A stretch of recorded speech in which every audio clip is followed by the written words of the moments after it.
Good morning बच्चों, मैं हूं अमित तिवारी और आप देख रहे हैं अपने YouTube channel focus on physics. बच्चों, इसके पहले वाले लेक्चर में हम लोग दो वेक्टर का डॉट प्रोडक्ट यानी कि स्केलर प्रोडक्ट पढ़ चुके थे। तो आज आपको पता हो गया होगा कि क्या पढ़ने वाले हैं। तो बच्चों, आज हम लोग पढ़ेंगे vector product of two vectors. ठीक है ना, टू वेक्टर्स यानी कि वेक्टर प्रोडक्ट का दूसरा नाम दे सकते हैं, इसका नाम दिया जाता है क्रॉस प्रोडक्ट। इसका दूसरा नाम क्या देंगे हम लोग? क्रॉस प्रोडक्ट नाम देंगे। तो देखिए बच्चों, इसके पहले वाले क्लास में हम लोग क्या स्टडी किए थे कि दो वेक्टर होता था, उसके बीच का डॉट प्रोडक्ट निकालने के लिए हम यूज करते थे ए बी कॉस थीटा। याद होगा? अब हम लोग इसको थोड़ा सा चेंज करके पढ़ेंगे। सपोज कीजिए कि हमारे पास दो वेक्टर हैं, एक वेक्टर ए है और दूसरा वेक्टर बी है। दोनों के बीच का एंगल थीटा है। तो जब दो वेक्टर का हम क्रॉस प्रोडक्ट निकालेंगे, वेक्टर प्रोडक्ट निकालेंगे, तो यहां पर लिखेंगे वेक्टर ए का मोड मैग्नीट्यूड, वेक्टर बी का मैग्नीट्यूड, और यहां पर साइन थीटा यूज करेंगे हम। अब देखिए, ये सब तो मैग्नीट्यूड है, डायरेक्शन तो है ही नहीं, जबकि यहां पर डायरेक्शन होना चाहिए। डायरेक्शन होना चाहिए तो यहां पर डायरेक्शन क्या हो जाएगा? डायरेक्शन के रूप में हम यूनिट वेक्टर एन का यूज करेंगे, एन कैप से डिनोट करेंगे। ये मैग्नीट्यूड हो गया और ये क्या हो गया? डायरेक्शन हो गया। यानी कि टोटल के पास क्या हो गया? एक डायरेक्शन हो गया और मैग्नीट्यूड हो गया। तो vector A cross vector B निकालना हो तो वेक्टर ए का मैग्नीट्यूड, वेक्टर बी का मैग्नीट्यूड और साइन थीटा यूज करेंगे और यूनिट वेक्टर इसमें जोड़ देंगे डायरेक्शन प्रोवाइड करने के लिए। यूनिट वेक्टर क्या देगा? डायरेक्शन देगा। यानी कि इसको लिख सकते हैं हम A B sine theta unit vector N, यानी कि एन कैप। आराम से लिखा जा सकता है इसको A B sine theta unit vector. तो हमारे पास रिजल्ट मिला A cross vector B is equal to A B sine theta N cap. अब बच्चों, डायरेक्शन की बात आती है कि डायरेक्शन क्या ले हम, कौन सा डायरेक्शन ले हम? कंफ्यूज? कौन से डायरेक्शन में, कौन से डायरेक्शन में हम यूज करेंगे? तो देखिए ध्यान से बच्चों, देखिएगा, इसके दो डायरेक्शन हो सकते हैं, एक अपवर्ड होगा देखिएगा और एक डाउनवर्ड होगा। एक एन कैप ऊपर और एक एन कैप नीचे होगा। एक अपवर्ड हो गया डायरेक्शन और एक डाउनवर्ड डायरेक्शन हो गया। अब कब अपवर्ड ले, कब डाउनवर्ड ले? अगर हम एन कैप अपवर्ड ले तो इसका वैल्यू पॉजिटिव आएगा, और अगर हम एन कैप को हम डाउनवर्ड देखें तो इसका वैल्यू क्या आएगा? निगेटिव आएगा। तो कब पॉजिटिव ले, कब निगेटिव ले, इसके बारे में देखिए। इसके लिए हम एक चीज देख रहे हैं, देखिएगा, इसमें ध्यान से देखिएगा, right hand thumb rule. Class 10 की बातें याद आ गई? राइट हैंड थंब रूल अगर आप पढ़े होंगे तो जरूर आपको बात याद होगी, ये टॉपिक याद होगा। इसमें क्या था? अगर आप किसी स्ट्रेट कैरिंग कंडक्टर को इस तरह से पकड़े कि थंब इलेक्ट्रिक करंट का अगर डायरेक्शन बता रहा हो, थंब ऊपर है यानी कि इलेक्ट्रिक करंट नीचे से ऊपर जा रहा हो, तो फोर फिंगर क्या बताता था? मैग्नेटिक फील्ड का डायरेक्शन बताता था। याद होगा आपको? इसमें भी सेम, इसमें लेकिन मैग्नेटिक फील्ड नहीं देखेंगे और इलेक्ट्रिक करंट भी नहीं देखेंगे, हमको डायरेक्शन डिटेक्ट करना है। मान गए हमारे पास दो वेक्टर हैं, वेक्टर ए और वेक्टर बी, दो वेक्टर हैं। अगर वेक्टर ए को हम इस तरह से पकड़ लें, इस तरह से, तो अंगूठा क्या है? ऊपर की तरफ है ना, यानी कि ए से अगर बी के पास पहुंचे, vector A cross vector B करें तो डायरेक्शन क्या होगा? पॉजिटिव होगा, ऊपर की तरफ होगा।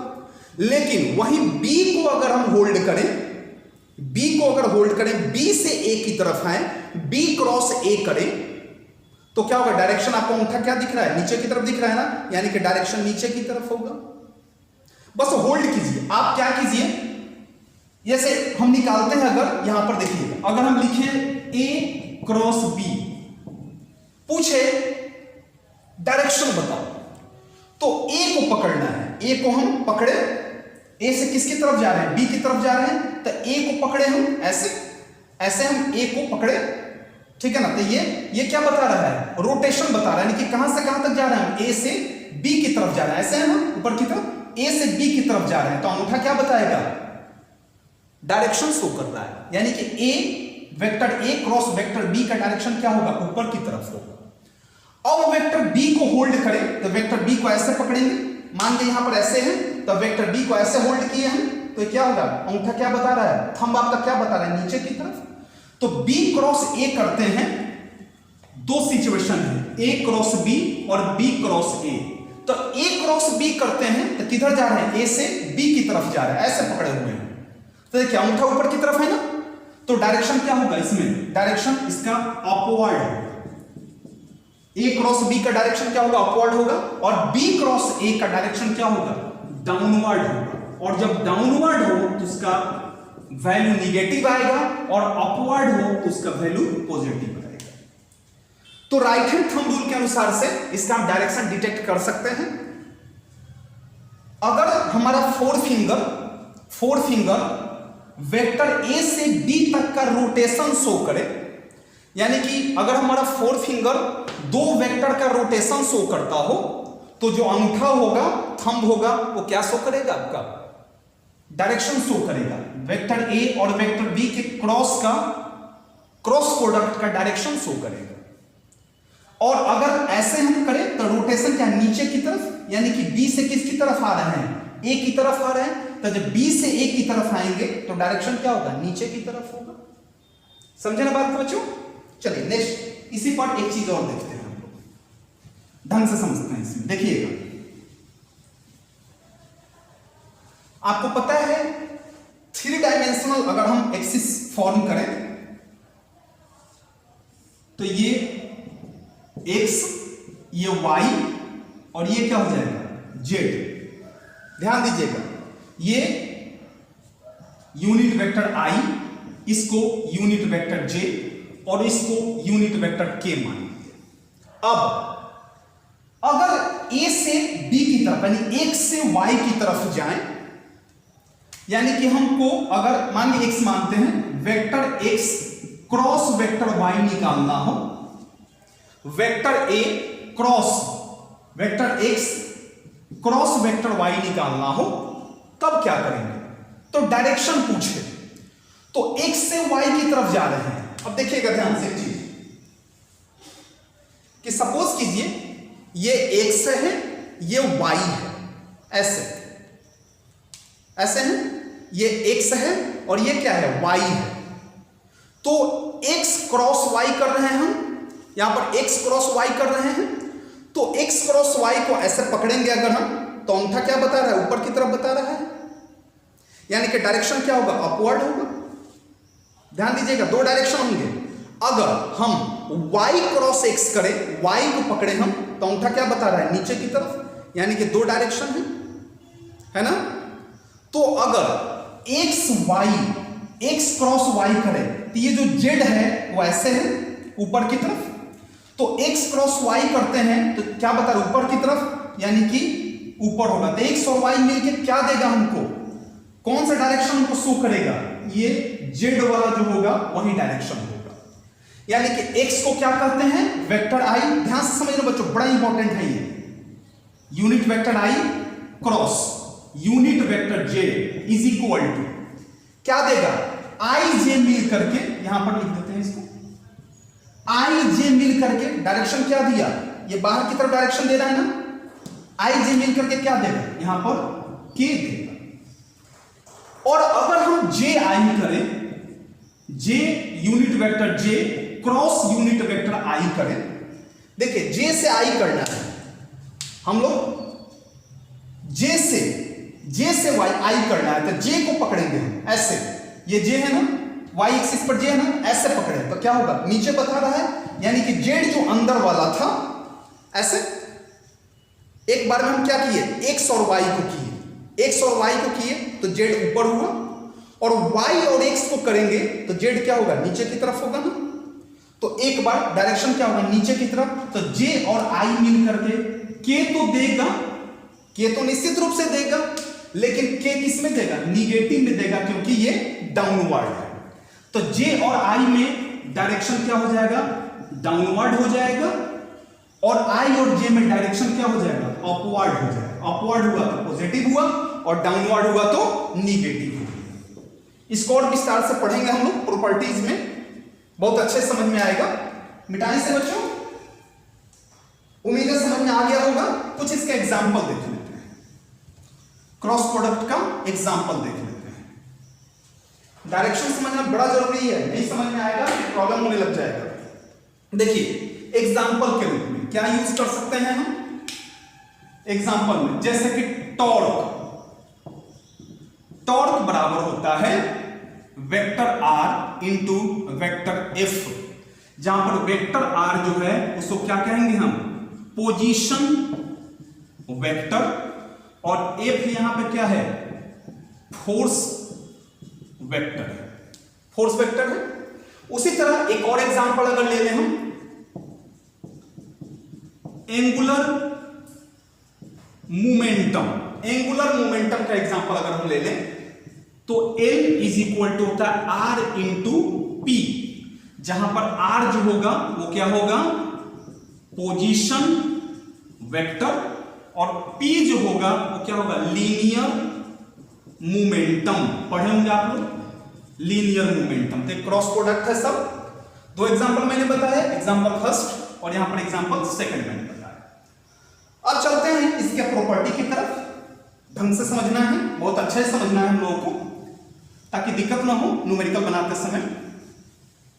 अभी डायरेक्शन समझना बड़ा जरूरी है, वो बहुत काम आने वाला है, हर जगह वो काम आएगा।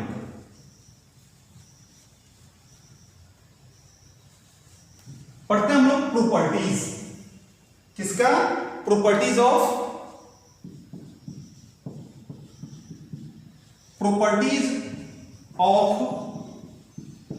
क्रॉस प्रोडक्ट, यानी कि वेक्टर प्रोडक्ट। प्रॉपर्टीज पढ़ने चल रहे हैं, प्रॉपर्टीज ऑफ क्रॉस प्रोडक्ट। ध्यान दीजिएगा, number 1, first number, it is anti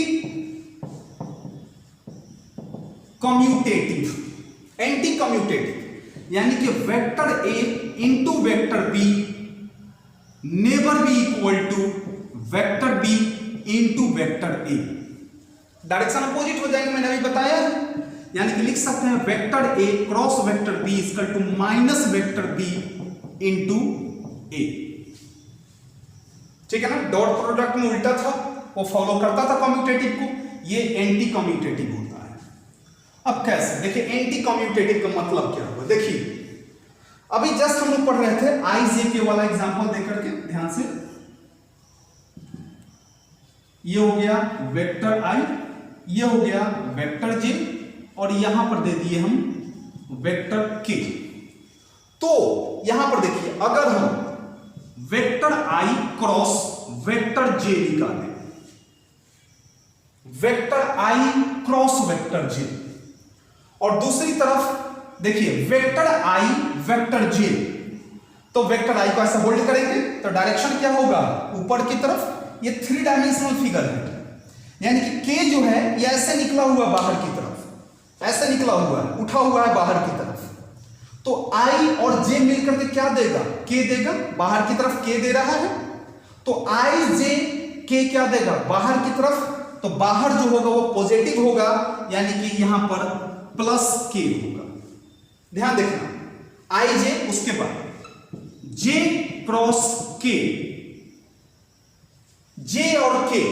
अब देखो जे और के को, जे से के की तरफ आ रहे हैं, जे से किसकी तरफ आ रहे हैं, के की तरफ आ रहे हैं, यह है ना, जे इंटू के।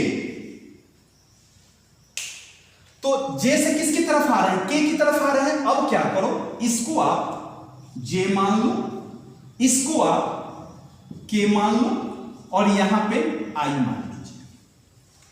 तो जे और के मिलके क्या देगा, आई देगा बाहर की तरफ, यानी कि यूनिट वेक्टर आई किस में देगा, ये पॉजिटिव में देगा। फिर उसी तरह अगर हम k इंटू आई करें, k इंटू आई, अब देखिए यहां पर k मान लिए, यहां पर i मान लिए, तो निश्चित रूप से ये क्या होगा, j होगा, सब परपेंडिकुलर है एक दूसरे के। तो k इंटू आई आपको क्या देगा, क्या दे रहा है, j देगा, k इंटू आई j देगा। फिर ओरिजिनल पोजीशन में चलते हैं हम, फिर वापस किसमें, i के टर्म में, j के टर्म में, और यहां पर k के टर्म में। अब दूसरा केस आता है, देखिएगा एंटी कम्यूटेटिव कैसे है। अब हम j क्रॉस i करने चल रहे हैं, j क्रॉस i। अब किसकी तरफ जा रहे हैं, j से किसकी तरफ आ रहे हैं, i की तरफ आ रहे हैं। तो ऐसे पकड़ेंगे हम, कैसे पकड़ेंगे, ऐसे पकड़ेंगे हम, ऐसे। तो क्या बता रहा है, अंदर की तरफ बता रहा है, यानी कि ये क्या है, j है, और इसको क्या मान लीजिए, i मान लीजिए। j से i की तरफ आ रहे हैं, तो ऐसे पकड़ेंगे ना। तो अंगूठा क्या है, नीचे की तरफ है, यानी कि k वाला अंदर होगा, डाउनवर्ड डायरेक्शन k ही होगा, लेकिन क्या होगा, नीचे की तरफ होगा, ये नीचे की तरफ होगा। तो k जब नीचे की तरफ, दो डायरेक्शन होंगे, एक बाहर की तरफ k को ही ले, एक बाहर की तरफ k होगा, एक अंदर की तरफ भी k होगा, क्योंकि परपेंडिकुलर एक ऊपर भी हो सकता है, एक नीचे भी हो सकता है। ऊपर हुआ तो पॉजिटिव, नीचे हुआ तो निगेटिव। तो k क्या है, अंदर की तरफ हो रहा है, तो j इंटू आई मिलकर के k तो देगा बट निगेटिव देगा। देखिए पॉजिटिव आया, यहां पर क्या आया, निगेटिव आया। सिमिलरली हम अगर k इंटू जे दें, k इंटू जे करें तो माइनस आई आएगा। उसके बाद अगर हम unit vector i into k करें तो क्या देगा, j देगा, किसमें, माइनस में। एंटी कम्यूटेटिव हो गया, यानी कि vector i cross vector j is equal to minus vector j cross vector i, क्योंकि इसका वैल्यू कितना है, k है, और इसका वैल्यू कितना है, माइनस k है। तो ये एंटी कम्यूटेटिव हो गया। अब डायरेक्शन पहचानने का थोड़ा सा देखिए तरीका, माइनस प्लस पहचानने का, इसको मिटा देते हैं, ठीक है, उसकी जरूरत खत्म। अब देखिए हम एक सर्कुलर पाथ बना रहे हैं, दो सर्कुलर पाथ बना रहे हैं, ध्यान से देखना। एक यहां बना दिए, एक यहां पे बना दिए, और एक यहां पे बना दिए, ठीक है ना। 3 पॉइंट को हम इरेज कर रहे हैं, यहां पे और यहां। फिर इसका भी एक यहां, एक यहां और एक यहां। अब देखिए यहां पर हम लिखते हैं, लिख रहे हैं हम लोग, यहां पर लिखते हैं ये unit vector i, unit vector j, और यहां पर यूनिट वेक्टर k। देखना यहां पर भी unit vector i, unit vector j और यूनिट वेक्टर k। हम इस कंडीशन में, हम ये कंडीशन है ना, ऐसे है, तो इस कंडीशन में हम k से चलते हुए i की तरफ है, और i से चल के j से, फिर j से चलते हुए किसकी तरफ जा रहे हैं, k की तरफ जा रहे हैं। देखिए ध्यान से, ऐसे ना, इसमें हम ऐसे चल रहे हैं, यानी कि एंटी क्लॉकवाइज, एंटी क्लॉक चल रहे हैं। और इस कंडीशन में, सेकंड कंडीशन में हम क्लॉकवाइज चल रहे हैं, ऐसे आए, फिर यहां पे आए, ठीक है ना। हम क्लॉकवाइज आए, ऐसे यहां पर, फिर ऐसे आए, फिर ऐसे निकल करके यहां पर, और फिर ऐसे निकल करके यहां पर, हम क्लॉकवाइज चल रहे हैं। इसमें क्या चल रहे हैं हम लोग, क्लॉकवाइज चल रहे हैं। अब देखिए जब हम एंटी क्लॉकवाइज चले, यहां देखिए आई जे, यानी कि हम किस में चल रहे हैं, एंटी क्लॉकवाइज। तो जब एंटी क्लॉकवाइज चले तो वैल्यू पॉजिटिव आएगा। आई जे के होता है ना, तो अगर आई से जे पे जाते हैं, है ना, आई जे के, एबीसीडी में भी पहले आई आता है, फिर जे आता है, फिर के आता है। तो अगर हम आई से जे की तरफ चले, क्लॉकवाइज हुआ, आई से जे की तरफ चले, क्लॉकवाइज नहीं होगा, एंटी क्लॉकवाइज। नाम में लग रहा है क्लॉकवाइज, आई से जे की तरफ जा रहे हैं, लेकिन एक जो फिगर ड्रॉ किया गया है, इसमें आई से जे तक जाने के लिए हम क्या यूज कर रहे हैं? आई से जे तक जाने के लिए हम क्या यूज कर रहे हैं? आई से जे की तरफ चले तो एंटी क्लॉकवाइज चले, और जब एंटी क्लॉकवाइज चलेंगे तो वैल्यू क्या आएगा? पॉजिटिव आएगा। यानी कि आई जे क्या देगा? क्या बच गया? के देगा, बट पॉजिटिव होगा। अच्छा, यहां पर आई जे क्या दिया? के पॉजिटिव दिया। आप देखिए जे आई पर चलते हैं, अब हम जे से आई पर यानी कि क्लॉकवाइज चलते हैं, जे से आई की तरफ चले तो वैल्यू निगेटिव देगा। यानी कि अगर हम जे इंटू आई लिखें तो जे और आई क्या बच गया? के आएगा तो जरूर, बट ये निगेटिव होगा। समझ में आया ना? उसी तरह जे इंटू के, जे क्रॉस के, तो जे क्रॉस के एंटी क्लॉकवाइज है तो पॉजिटिव, तो जे क्रॉस के क्या आएगा? पॉजिटिव आएगा। उसी तरह के क्रॉस जे निगेटिव आएगा। के क्रॉस जे, के क्रॉस जे, के क्रॉस जे इधर आ रहा है, ये तो के क्रॉस आई है, यहां के क्रॉस जे उल्टा किसमें चल रहे हैं? हम लोग क्लॉकवाइज चल रहे हैं, इसके उल्टा चल रहे हैं, यानी कि क्लॉकवाइज चल रहे हैं। तो जब क्लॉकवाइज चले, इस फिगर को माइंड में रखिएगा, इस फिगर को माइंड में रखिएगा, जब हम एंटी क्लॉकवाइज चलेंगे तब वैल्यू क्या आएगा? पॉजिटिव आएगा। उल्टा नाम के उल्टा, अगर एंटी क्लॉकवाइज चलेंगे तो वैल्यू पॉजिटिव आएगा। आई से जे आए पॉजिटिव, पॉजिटिव के, जे से के तक आए पॉजिटिव आई, के से आई तक आए पॉजिटिव जे। फिर इसमें आई से के तक गए, आई से अगर के तक गए क्लॉकवाइज, आई से के क्लॉकवाइज गए ना, तो क्या आएगा? निगेटिव आएगा, निगेटिव जे आएगा। के से जे की तरफ आएगा तो निगेटिव आई आएगा, और जे से आई तक गए तो निगेटिव के होगा। यानी कि क्लॉकवाइज में निगेटिव वैल्यू मिलेगा और एंटी क्लॉकवाइज में क्या मिलेगा? पॉजिटिव वैल्यू मिलेगा। तो आई जे का क्रॉस अगर करते हैं, आई जे का क्रॉस करते हैं तो क्या मिलेगा? के मिलेगा। जे के का क्रॉस करते हैं तो आई मिलेगा, और के आई का क्रॉस करते हैं तो जे मिलेगा। इसी तरह से हम सॉल्व कर सकते हैं। इसको माइंड में रखिएगा, ये बड़ा इंपॉर्टेंट है, बड़ा काम आने वाला है। मिटाई से बच्चों एंटी कम्यूटेटिव समझ में आ गया होगा, उम्मीद है। चलिए सेकंड नंबर चलते हैं, सेकंड प्रॉपर्टी की तरफ।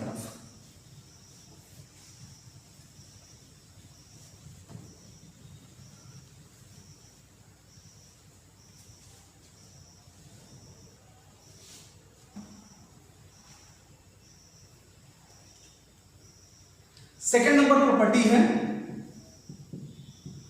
It is distributive over addition. यानी कि vector A cross vector B plus C अगर होता तो इसको लिख सकते थे हम vector A cross vector B plus vector A cross vector C. ठीक है ना? Third number, when A perpendicular to vector B, तो थीटा कितना डिग्री हो जाएगा? 90 डिग्री हो गया। तो vector A cross vector B का फॉर्मूला क्या होता है? A B sine theta N cap. तो ए बी साइन कितना degree? 90 degree N cap. Sine 90 का वैल्यू कितना होता है? 1। एन कैप कितना आ गया? A B. अगर इसका वैल्यू 1 हो जाए कितना आ जाएगा? ए बी आ जाएगा। Vector A cross vector B is equal to A B. ठीक है ना? थर्ड। फोर नंबर, व्हेन ये परपेंडिकुलर था, when vector A is parallel और anti parallel to vector B. तो फर्स्ट में जब पैरेलल होगा, जैसे एक वेक्टर ऐसे, एक वेक्टर ऐसे, या फिर एक वेक्टर ऐसे और इसी पर दूसरा वेक्टर पैरेलल होगा, तो थीटा कितना डिग्री? 0 डिग्री। तो vector A cross vector B is equal to A B sine 0 degree, unit vector है, साइन 0 का वैल्यू 0, टोटल टर्म 0 हो गया। उसी तरह अगर एंटी पैरेलल हो, अगर एंटी पैरेलल तो एंगल कितना होगा? थीटा 180 डिग्री होगा। तो vector A cross vector B equal to A B cos 180 degree. Cos 180 का वैल्यू भी 0 होता है। तो vector A dot cross vector B 0 हो जाएगा। यानी कि पैरेलल हो या एंटी पैरेलल हो, दोनों में, दोनों कंडीशन में क्या होता है, वैल्यू 0 आता है, यानी कि नल वेक्टर आता है।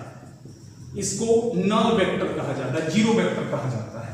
0 के ऊपर वेक्टर लगा दीजिए, यहां पर भी 0 के ऊपर वेक्टर लगा दीजिए, नल वेक्टर होगा। बेटा बच्चों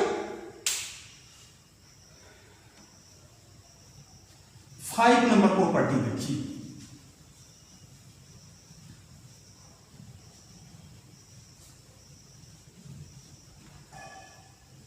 प्रॉपर्टी नंबर 5 देखिए, अगर देखिए बच्चों प्रॉपर्टी 5 अगर दिया रहे vector A cross vector B is equal to A B sine theta N, पूछे कि साइन थीटा निकालो इस कंडीशन में, तो देखिए vector A cross vector B, vector A का मोड वेक्टर बी का मोड और इनटू क्या लिख सकते हैं साइन थीटा, और यूनिट वेक्टर को 1 मान लीजिए। तो vector A cross vector B by mod of vector A mod of vector B is equal to कितना हो गया, साइन थीटा हो गया। साइन थीटा का फॉर्मूला निकल गया, देखिए ये साइन थीटा का फॉर्मूला हो गया। अगर इसी बेस पर एक और क्वेश्चन दे दे 6 नंबर प्रॉपर्टी में कि इफ एक्टर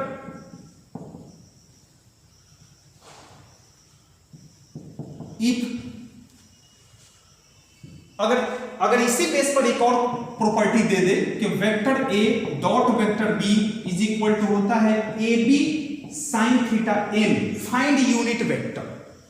तो देखिए इस कंडीशन में vector A cross vector B, A B sine theta किसका मैग्नीट्यूड है, ए बी का मैग्नीट्यूड है, ये तो डायरेक्शन अलग है ना, तो ए बी का मैग्नीट्यूड कितना होगा, ए बी साइन थीटा के बदले में लिख सकते हैं A B cross A vector cross vector B, N को रहने देते हैं। तो यूनिट वेक्टर एन निकालने के लिए लिख सकते हैं vector A cross vector B by mod of vector A cross mod of vector B.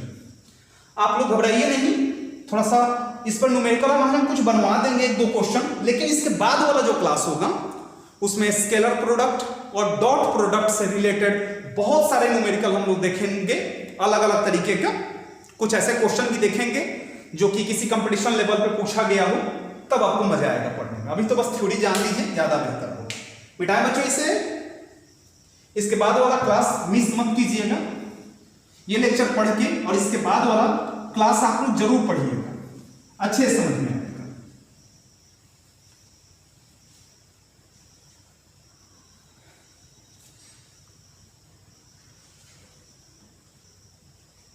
Next 7 number देखिए, जब खुद से मल्टीप्लाई किया जाए इट सेल्फ प्रोडक्ट हो, यानी कि vector A cross vector A हो, vector B cross vector B हो, तब कैसे कैलकुलेट करेंगे। देखिए वेक्टर ए क्रॉस वेक्टर है तो फॉर्मूला से ए बी साइन थीटा, तो ए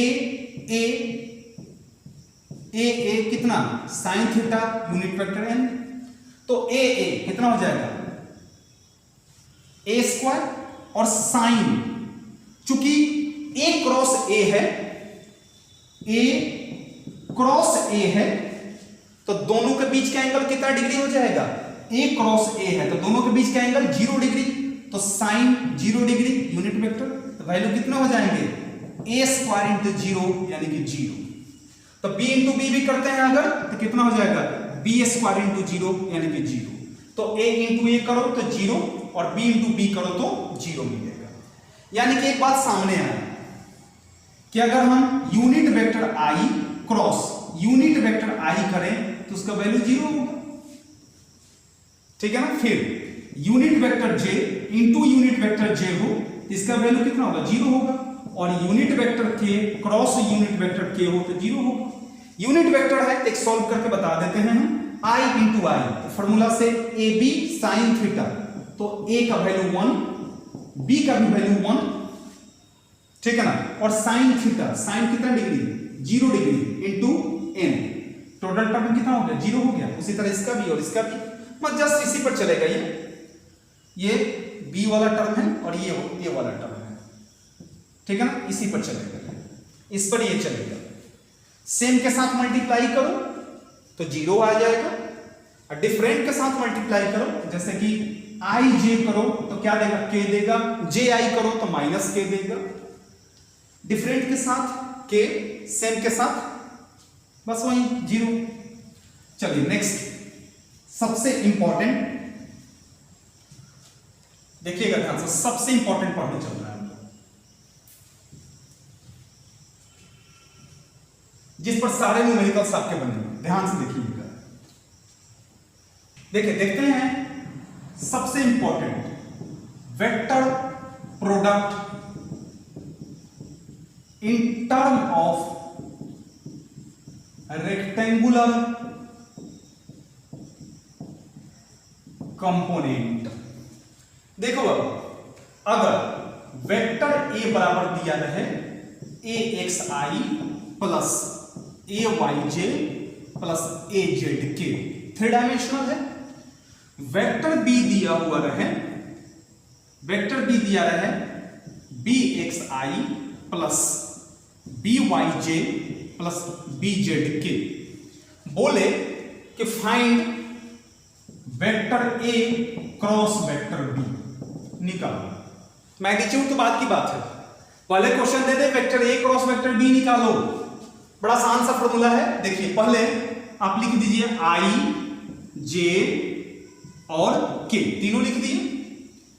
आई का कितना है, एक्स, जे का ए वाई, के का ए जेड, फिर बी एक्स, बी वाई और बी जेड लिख दिए। चलिए गुना करते हैं, मल्टीप्लाई करते हैं, ध्यान से बहुत आराम से देखिएगा। पहले यूनिट वेक्टर आई को कॉमन में लेते हैं, घेरा में लेते हैं, ठीक है ना। वेक्टर इसको कॉमन लिए, आई को देखे तो आई के नीचे वर्टिकल डाउनवर्ड और हॉरिजॉन्टल को भूल जाएंगे, ये भूल जाइए और ये भूल जाइए। कितना बच गया, A Y B Y, A Z B Z. आप A Y into B Z multiply कीजिए, इससे इसको मल्टीप्लाई कीजिए और इससे इसको मल्टीप्लाई कीजिए, तो A Y into B Z, A Y B Z minus करना है, minus A Z into B Y, minus A Z into B Y. यहां पर देखिए अब करते हैं माइनस, अब क्या लेते हैं, वेक्टर जे वाले टर्म को उठाते हैं, जे वाला को उठाए, भूल गए, ऐसे क्या बच गया, ए X B Z minus A Z B x, तो लिख सकते हैं हम ए X B Z, A X B Z minus A Z B x, A Z B x. अब देखिए यहां पर अगर आप प्लस करते, अगर हम यहां प्लस लेते तो जे को लिया ना, तब ऐसे गुना करना होता, पहले ए जेड को बी एक्स से मल्टीप्लाई करते और माइनस ए एक्स बी जेड करते, यानी कि इसको उलटना पड़ता, ए जेड बी एक्स और माइनस ए एक्स बी जेड करना पड़ता।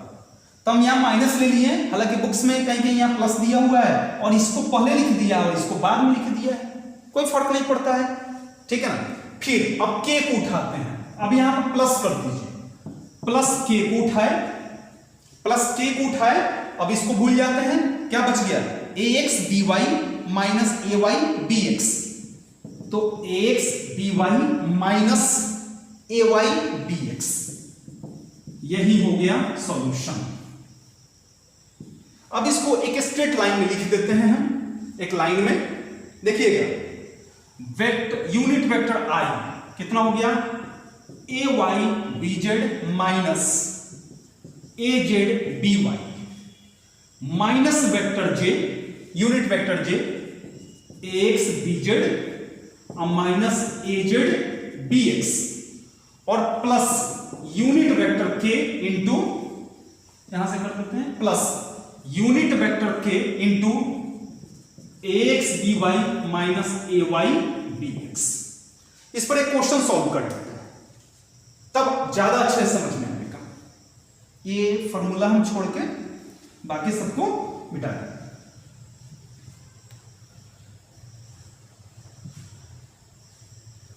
देखिए बाबा, दिया हुआ है अगर वेक्टर ए बराबर 3i plus 4j plus 2k और वेक्टर बी बराबर दिया हुआ है 2i plus 2j plus 3k।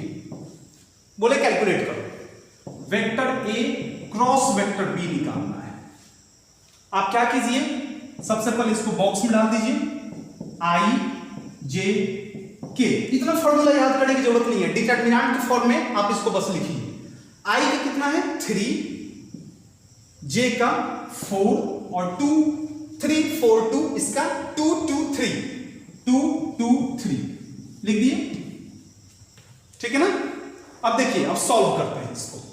पहले i को उठाते हैं, तो i को उठाए ऐसे भूल जाएंगे और ऐसे भूल गए, तो 3 4 जा 12 माइनस 2 2 जा 4, 4 में 3 से मल्टीप्लाई कीजिए, कितना 12 माइनस 2 में 2 से कितना 4 हो गया।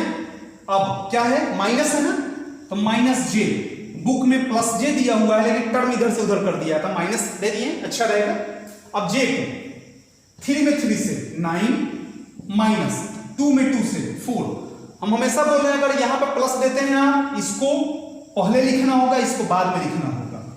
फिर प्लस के को उठाते हैं, के को उठाए तो 3 2 जा 6 माइनस 4 2 जा 8, 6 माइनस 8,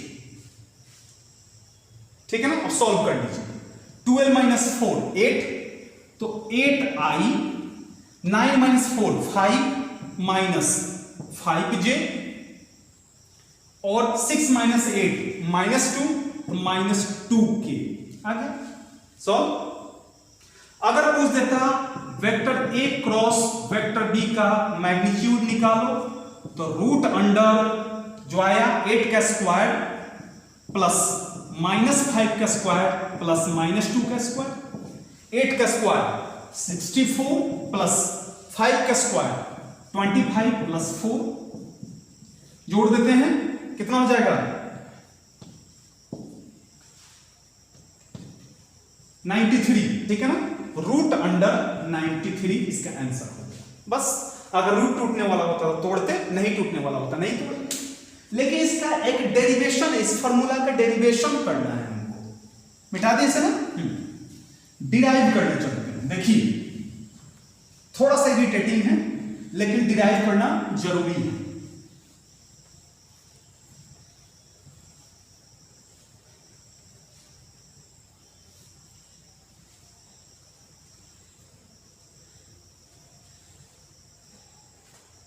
ये समझ में आ गया ना बच्चों अच्छे से, कोई तकलीफ नहीं होना चाहिए आप लोगों को, ठीक है ना। हम लोग अब कुछ क्वेश्चन देख लेते हैं, इसके बाद वाले क्लास में हम न्यूमेरिकल केवल देखेंगे, बेहतर होगा। और उसी क्लास में थोड़ा सा टाइम लेकर के इस फार्मूला का डेरिवेशन देखेंगे। याद कीजिएगा, उसी क्लास में हम इस फार्मूला का डेरिवेशन देखेंगे। ये तो सिंपल मैंने कैलकुलेशन के लिए बता दिया है, इस फार्मूला का डेरिवेशन अगले क्लास में देखेंगे, क्योंकि अभी बताते हैं अगर तो काफी लेंदी हो जाएगा, हो सकता है आपको समझ में ना आए। तो नेक्स्ट क्लास में न्यूमेरिकल और प्लस ओ दोनों देखेंगे हम, ठीक है बच्चों। कुछ क्वेश्चन देखिए, एक क्वेश्चन है बच्चों, देखिए क्वेश्चन है कि इफ, देखिए क्वेश्चन है वेक्टर ए और बी दिया हुआ है, यूनिट वेक्टर निकालना। तो वेक्टर ए दिया हुआ है 2i plus j plus unit vector k, और वेक्टर बी दिया हुआ है vector i minus unit vector j plus unit vector k 2k। पूछ रहा है कि यूनिट वेक्टर निकालिए, एन कैप निकालना है। तो एन कैप का फॉर्मूला पढ़े थे आप लोग, बताए थे a into B by mod of a into mod of b, magnitude of a and b। चलिए सॉल्व करते हैं हम लोग, इसको मिटा देते हैं।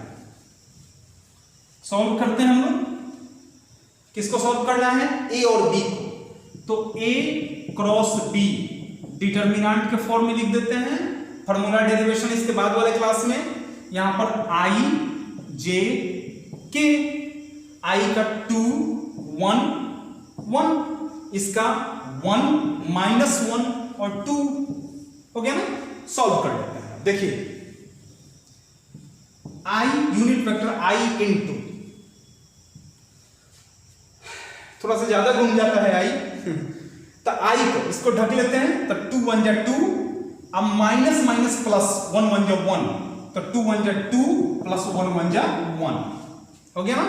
फिर माइनस जे को कवर करते हैं ऐसे, 2 2 जा 4 माइनस 1 1 जा 1, 4 माइनस 1, फिर प्लस के को उठाते हैं, के को उठाया तो 2 1 जा 2 माइनस 2 और माइनस 1 1 जा 1 माइनस 1 हो गया ना।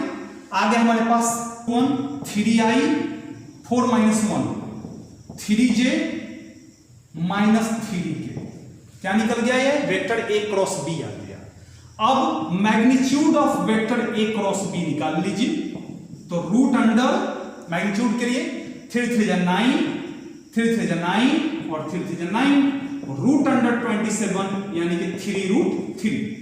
अब वैल्यू पुट करते हैं यहां पर, vector a cross b unit vector निकालते हैं, वेक्टर a क्रॉस b कितना आया है? यही ना आया है, तो आया हमारे पास 3i minus 3j minus 3k, और by magnitude of vector a cross b कितना आया है? 3 रूट 3।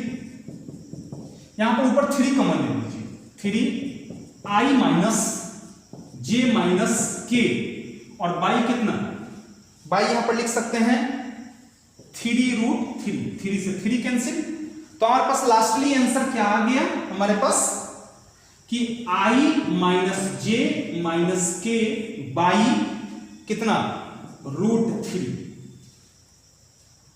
ठीक है ना, आंसर हो गया ये, यानी कि हमारे पास आंसर आ गया unit vector n is equal to. समझ में आया बच्चों? चलिए कोई बात नहीं है, थ्योरी आप पढ़िएगा, इसके बाद वाले क्लास में इस फॉर्मूला का डेरिवेशन देखेंगे और इस पर बहुत सारे न्यूमेरिकल देखेंगे, ताकि आपका डॉट और क्रॉस दोनों का प्रोडक्ट कंप्लीट हो जाए। फिर उसमें कुछ ऐसे क्वेश्चन भी देखेंगे जिसमें डॉट और क्रॉस तो उसमें क्लियर हो जाए, और हम लोग अगले क्लास में अच्छे से न्यूमेरिकल बनाएंगे। ठीक है बच्चों, मिलते हैं जल्दी नेक्स्ट क्लास में, तब तक खुश रहिए, सुरक्षित रहिए, अच्छे से रहिए, और सबसे इंपॉर्टेंट पढ़ते रहिए। Thank you so much Babu, thank you.